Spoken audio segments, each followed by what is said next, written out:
Assalamualaikum warahmatullahi wabarakatuh.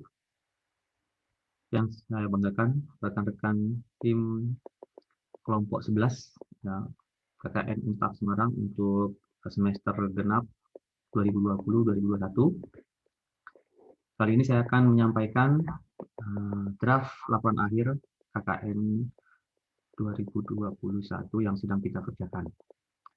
Karena kita ini satu kelompok, ini satu DPL, jadi hal yang tidak mungkin kalau laporan nanti berbeda-beda. Jadi saya coba membuat satu draft sesuai dengan pedoman dari LPM Semarang. Saya jadikan satu file, kemudian nanti kalian tinggal merubah font-font merah yang ada di contoh laporan saya. Ya, saya izin share dulu.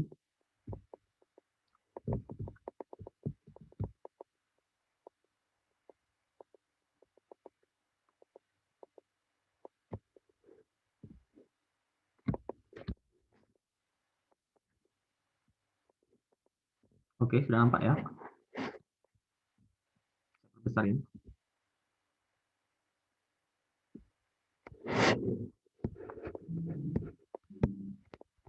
Baik. Cover ada judul mahasiswa peduli kampung, penanggulangan pandemi COVID dan pemulihan ekonomi. Nah, ini ada font warna merah untuk kelurahan, kecamatan, dan kota atau kabupaten. Silahkan disesuaikan dengan apa yang menjadi lokasi tugas dari kalian semua.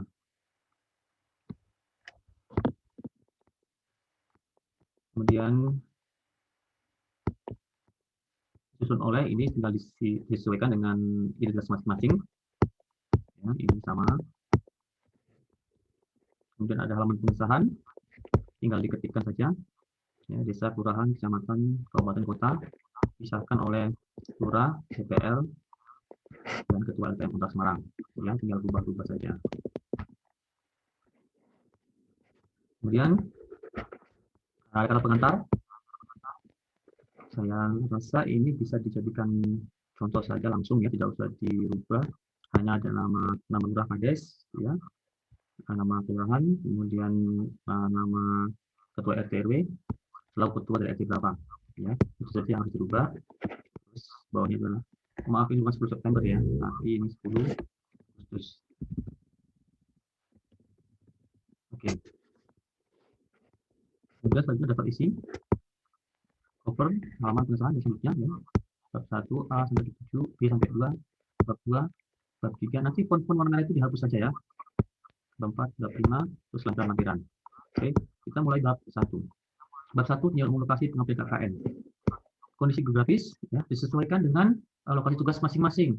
Ini font warna merah ini adalah contoh dari KKN offline ya, atau KKN manual yang pernah saya bimbing di tahun 2019 kalau nggak salah. Ya, ini contohnya seperti ini ya, kondisi geografis tinggal dicermati saja. Kemudian topografi dan keadaan tanah tinggal dirubah saja, mana sesuai, yang kurang ditambahkan. Kemudian ada orbitase perhubungan, ya, orbitasi maaf, menggambarkan letak lokasi KKN kalian semua menuju ke pusat pemerintah, pusat kabupaten, pusat provinsi dan sebagainya. Kemudian ada demografi penduduk, ya, bisa dibaca. Ini semua didapatkan data dari biasanya kalau ada balai desa atau kelurahan itu tertulis di papan, ya, papan demografi penduduk, tinggal disesuaikan saja. Kemudian keadaan sosial ekonomi penduduk dan lembaga desa kelurahan atau lembaga pemasyarakatan ya, LPM. Ya, ini kalau memang ada yang tidak mau memberikan datanya, dikira-kira saja atau dikosongkan saja ya. Misalkan jumlah dana yang dikelola kita kosongkan saja. Yang penting kita tahu jumlah pengurus ya, jumlah kegiatan per bulan, jumlah buku administrasi. Kalau yang tidak ada datanya silahkan dananya itu di strip gitu ya, tidak perlu dituliskan jelas. Oke, PKK, RT RW, kantoran. Kemudian sumber daya pembangunan. Ini kira-kira apa yang menjadi sumber dari penghidupan utama dari lokasi kalian masing-masing. B, identifikasi masalah dan potensi. Nah, ini kembali ke matrik ya, kalian kembangkan kata-katanya, kemudian dimasukkan ke bab 1 ini ya, dari matrik yang sudah kalian kerjakan. Masalah khusus ya. Oke, itu bab 1. Kita ke bab 2, rencana program kerja. Nah, rencana program kerja ini kan kalian punya file Word-nya ya, itu tinggal di copy paste saja. Copy paste saja ke bab 2 ini, tapi dengan format seperti ini. A, program kerja, langsung RT RW, desa, kecamatan, kabupaten. Terus ya otomatis ini sama persis dengan proposal ya, sama persis. Cuma tanda tangan di bawahnya dihilangkan. Ya, karena apa? Karena sudah ada tanda tangan di masing-masing proposal. Jadi di sini di laporan akhir tidak perlu lagi tanda tangan. Jadi tidak perlu double ya. Kemudian ini misalkan ada saya contohkan ada 3 ya, 1, 2 kegiatan, kemudian 3 kegiatan. Kalau ada yang lebih dari 3 silakan ditambahkan ya. Dan seterusnya sesuaikan dengan jumlah rencana kegiatan yang ada di proposal. Kemudian B, rekap rencana kegiatan. Ini sama dengan yang ada di proposal, tinggal dipindahkan saja di sini ya. Kemudian bab 3. Nah, bab 3 ini pelaksanaan kegiatan. Ya. Formatnya sama persis dengan rencana, cuma di poin C itu hasil yang dicapai harus berbeda dengan hasil yang akan dicapai pada proposal. Ingat ya, harus berbeda hasil yang dicapai. Kemudian sumber biaya. Sumber biaya saya harap kalian isi dengan jujur. Kalau tidak sesuai dengan proposal, lebih kurang atau lebih banyak, ditulis saja apa adanya. Ya, tidak perlu membuat-buat anggaran yang tinggi, tapi pada kenyataannya ya kurang dari itu. Ya apa adanya ditulis saja. Kalaupun memang benar-benar tidak ada, ya apa boleh buat. Ya paling cuma misalkan bimbingan les, ya tidak ada jajanan, tidak ada apa namanya sumbangan, ya sudah ya kosong. Ya. Kemudian ini tentunya ada 3 saya kasih. Kalau yang lebih dari 3 kegiatan silahkan menyesuaikan ya copy paste di bawahnya. Ya, dan seterusnya sesuaikan dengan jumlah pelaksanaan kegiatan yang ada di proposal. Oke. Kemudian ini adalah rekap pelaksanaannya ya, otomatis berbeda dengan yang ada di proposal ya, jelas berbeda.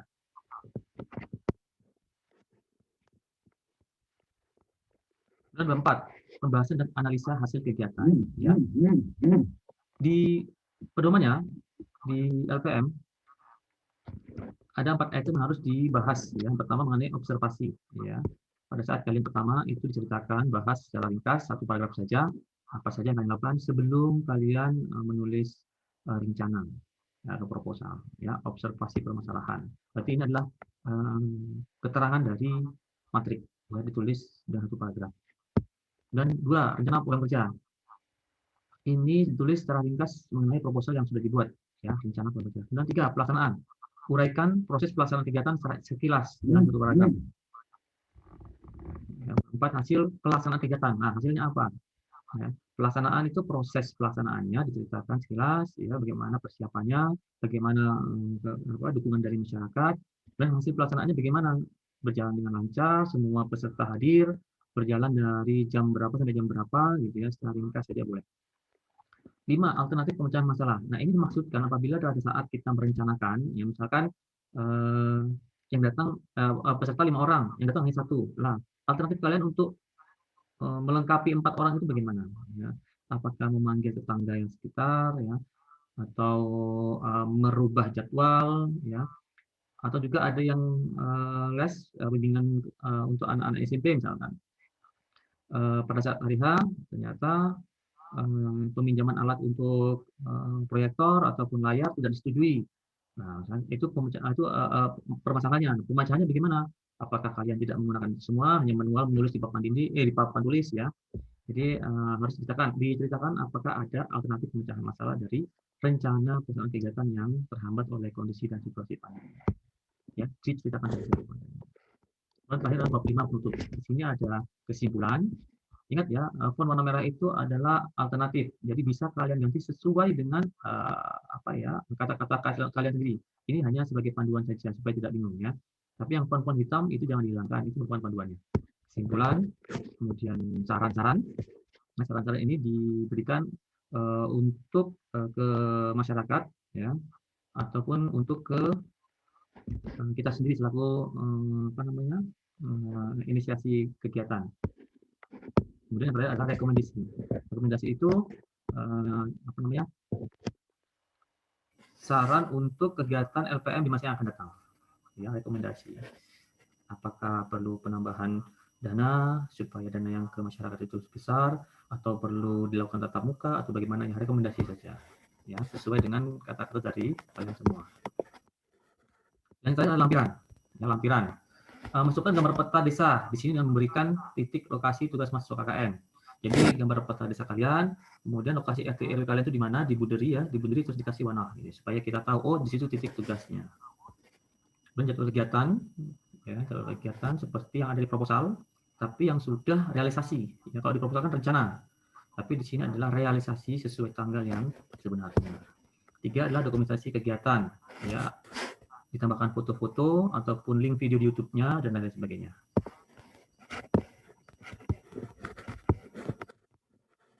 Oke, selanjutnya adalah buku bimbingan online DPL. Di sini saya membuat, ya, ada beberapa bimbingan yang saya tulis di WA, saya copy paste ke sini. Ya, minggu pertama saya buat karena belum begitu banyak, hanya seperti itu formatnya. Kemudian mulai masuk minggu kedua, ya sudah mulai banyak, ya, ada 8. Ya, nanti akan bertambah lagi. Jadi ini belum fix, ya. Kalau lembar bimbingan DPL belum fix sampai nanti akhir, ya. Jadi print-nya nanti terakhir sekalian. Kemudian adalah buku kegiatan harian atau logbook, ya. Jadi ini sebagai buku harian kalian semua pada saat kalian melakukan kegiatan itu pada hari apa, tanggal berapa, jam berapa, kegiatannya apa, keterangan. Itu saya kasih contoh satu, Selasa misalkan 10 Juli 2021 jam 10 melakukan penyemprotan desinfektan di RT sekian RW sekian. Keterangannya pelaksanaan berjalan dengan lancar dan sesuai dengan rencana. Nah, itu sudah cukup. Ya, logbook. Kalau kalian ada 5 berarti logbooknya ya 5. Kecuali kalau memang satu program kegiatan tapi dibuat berseri untuk seminggu sekali misalkan, itu boleh ditulis semuanya di sini boleh. Ya, jadi ini logbook aktivitas. Ya, kalian nulis buku harian sendiri. Dan yang tantangan adalah mahasiswa yang bersangkutan. Oke, itu adalah akhir dari laporan, ya. Ada ketambahan lembar bimbingan DPL dan logbook dari aktivitas mahasiswa. Keterangan tambahan, ya. Ingat, penarikan KKN 7 Agustus, laporan akhir selesai. Jadi harapan saya pada saat penarikan itu laporan akhir sudah selesai semua. Ya, jadi kalian saya kasih waktu agak dini untuk asistensi bab 1 dan lain sebagainya supaya harapan saya 7 Agustus itu selesai KKN, selesai juga laporan, ya. Kemudian laporan dijilid 3, soft cover semua, ya. 3 itu untuk LPM, Kades, Lurah, mahasiswa, ya. Nah, pada saat kalian itu maju ke Pak Kepala Desa atau ke Pak Lurah, kalian membawa satu. Kalau bagi yang belum tanda tangan surat tugas, ya saya ingatkan, surat tugas, ya. 1 bawa surat tugas, 2 proposal, ya. Ditekuk dulu semua mana yang mau ditandatangani atau dikasih label warna, jadi tidak terlalu lama untuk membukakan halamannya, ya. Surat tugas, proposal, kemudian laporan akhir, ya, laporan akhir. Nah, posisi kalian membawa ke desa pada saat hari Jumat, ya, atau kalian tanya dulu kira-kira Pak Kades itu ada di balai desa atau di kantor kelurahan kapan, dengan harapan kalian benar-benar ketemu langsung dengan Kadesnya atau Pak Lurahnya, ya. Kalian tanya dulu kepada staf di balai desa atau kelurahan, kira-kira Pak Kades adanya hari apa ya di minggu-minggu terakhir kita KKN. Nah, misalnya sudah ketahuan hari Kamis beliau ada di tempat. Oke, hari Kamis kalian ke sana itu membawa surat tugas, 1 jilitan proposal, dan 3 jilitan laporan akhir. Jadi sudah maju itu sudah berbentuk laporan. Jadi tidak bolak-balik ke balai desa. Ya, 1 surat tugas, 2 jilitan proposal, hanya 1 laporan proposal, ya, dan 3 laporan akhir. Beserta surat tanda terima. Jadi pada saat kalian sudah ditandatangani semua, surat tugas, proposal, laporan akhir ditandatangani semua sudah, serahkan 1 buat kepala desa atau lurah atau Pak Lurah, sambil diminta untuk tanda tangan serah terima laporan bahwa dia sudah menerima laporan dari kita. Jadi kalian itu ke sana menghadap Pak Lurah sekalian, ya, 1 kali ketemu. Nah, saya berpesan lagi kalau ada lurah yang sudah saya sampaikan di awal kita KKN, ya, meminta kenang-kenangan atau meminta, kalau bentuknya syukuran, ya monggo, itu sesuai dengan kondisi keuangan kalian masing-masing, ya. Syukuran, ya, belikan nasi kotak atau apa gitu buat mereka, ya. Terserah, itu saya tidak memaksa. Tapi kalau mereka meminta, ya niatkanlah sedekah gitu, ya. Insya Allah dibalas oleh Gusti Allah. Tapi kalau meminta kenang-kenangan seperti kipas angin, ya, misalkan gunting rumput dan lain sebagainya, yang menurut saya dananya cukup besar, saran saya ya dijawab saja bahwa ini KKN mandiri, dana pribadi, tidak ada dana kelompok, tidak ada dana bantuan dari kampus untuk kegiatan kami. Ya, kami bermodalkan dana pribadi, dana yang ada di swadaya masyarakat untuk mendanai kegiatan mandiri ini. Gitu ya. Jelaskan seperti itu saja, insya Allah Pak Kades, Pak Lurahnya juga memahami. Ya, kemudian penyerahan proposal dan laporan akhir, ya, kita kumpul di kampus kalau memang PPKM sudah dilonggarkan, Senin 9 Agustus, ya, kita kumpul, ya, kemudian bawa laporan masing-masing, serahkan semuanya di LPM, terus tinggal. Ya, jangan lupa untuk memberikan tanda terima kepada LPM telah menerima laporan akhir kita.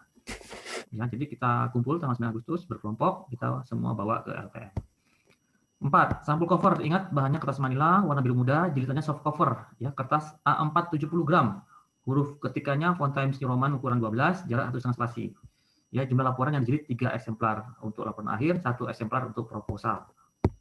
Nah, untuk proposal, saran saya tidak usah soft cover ya, karena saya membaca tidak ada keterangan untuk cover proposal. Jadi boleh kertas manila berwarna biru muda sama, tapi jilitannya jilid lakban biasa, ya, karena tipis, ya, tidak perlu soft cover. Ingat ya, proposal itu jilid biasa, tapi covernya tetap warna biru muda. Tapi kalau laporan akhir soft cover ya harus. Itu saja, soft cover harganya sudah 20.000 ya, belum fotokopi 3. Jadi paling tidak 3 eksemplar dan jilid proposal kalian butuh dana 100.000 ya, kurang lebih 100.000 dan fotokopi.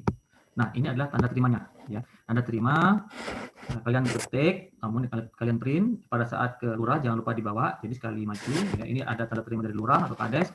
Kemudian yang bawah ini adalah tanda terima LPM. Jadi ini jangan sobek. Ya, jangan terus akan ada tanda lambang garis titik-titik terus kalian sobek jadi 2 itu jangan. Tetap jadikan 1, nanti ini akan diserahkan ke LPM. Gitu ya, bahwa bukti kalian sudah menyerahkan ke lurah atau kades. Akhir dari saya, semoga bisa menjadi panduan bagi laporan kalian masing-masing. Saya harap dirubah, disesuaikan dengan kata-kata sendiri, dengan lokasi tugas masing-masing. Kalau memang sudah sesuai dengan apa yang saya berikan panduannya, tidak perlu lagi ada asistensi. Saya yakin kalian semua paham, ya, karena ini adalah calon lulusan S1 ya. Pola berpikirnya sudah bukan SMA lagi.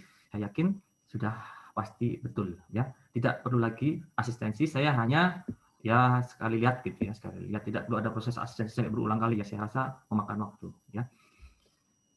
Ingat untuk menghubungi dulu ya kantor lurah atau kantor kades kapan bisa bertemu dengan Pak Lurah di kantornya ya. Kalau yang sudah ketahuan bawa ke sana dengan surat tugas, proposal yang sudah dijilid, laporan akhir yang sudah dijilid dan tanda terima.